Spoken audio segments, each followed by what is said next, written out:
And মা সবসময় try করছে বাবাকে সেই ডিসঅনেস্ট ওয়ে থেকে ফেরানোর জন্য। ড্যাডির পুরস্কারটা কেড়ে নিলে কি হবে জানিস? ড্যাডি পুরো মাটির সাথে লুটে পড়বে।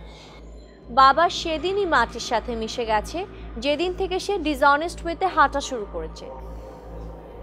ডিসঅনেস্ট ওয়েতে কেউ কখনোই মাথা উঁচু করে চলতে পারে না। যে বাবাকে এখন দেখছো সে আমাদের বাবা না, আর বাবা তো একটা ভূমি প্লিজ।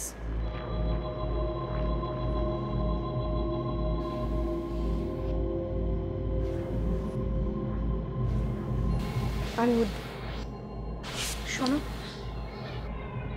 আমার কথা এখনো শেষ হয়নি। যা বলার একটু তাড়াতাড়ি বলো। চাচা যান আর রানু আন্টির সেপারেশনটাকে মিলিয়ে দেওয়া যায় না?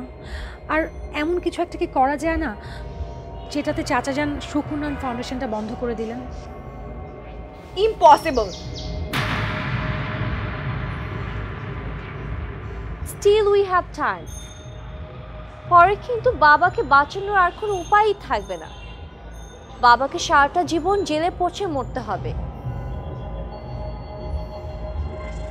আর কষ্টটা আমাদেরই হবে। তুই তো চাস যেন ড্যাডি জেলে পচে মরে। আমি বেঁচে থাকতে এটা কখনোই সম্ভব না, ইম্পসিবল। ববি,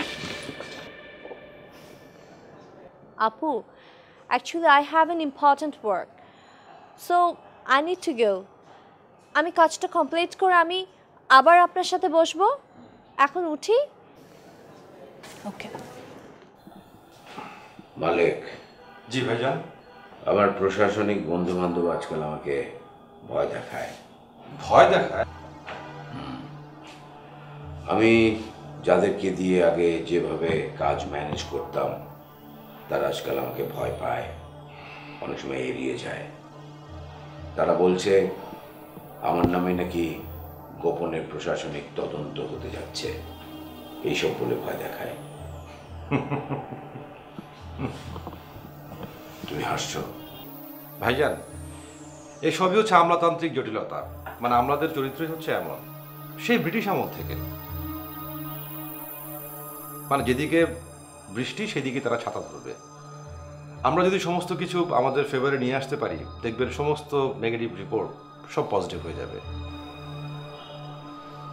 আর যদি আমরা ফেভারে আনতে না পারি তাহলে যাবতীয় পজিটিভ রিপোর্ট সব নেগেটিভ হয়ে যাবে। তুমি ঠিকই বলেছ। লবিস্ট টিম কি বলছে? লবিস্ট টিম তো আমাকে আশ্বস্ত করেছে, বলো যেসব নিয়ে একদম চিন্তা করতে না, আপনার পুরস্কার আপনার কাছ থেকে কেউ ছিনিয়ে নিতে পারবে না। ভাইজান, আমার কি ইচ্ছে করছে জানেন? আমার ইচ্ছে করছে নয়ন বা রণ দুজনের যে কোনো একজনকে খুন করে ফেলতে। মানে ওদেরকে খুন করতে পারলে কিন্তু সবাই ভয় পেত, টিমটা ভেঙে যেত। এখন এসব করা যাবে না ভাইজান, এখনই করার সময় এটা।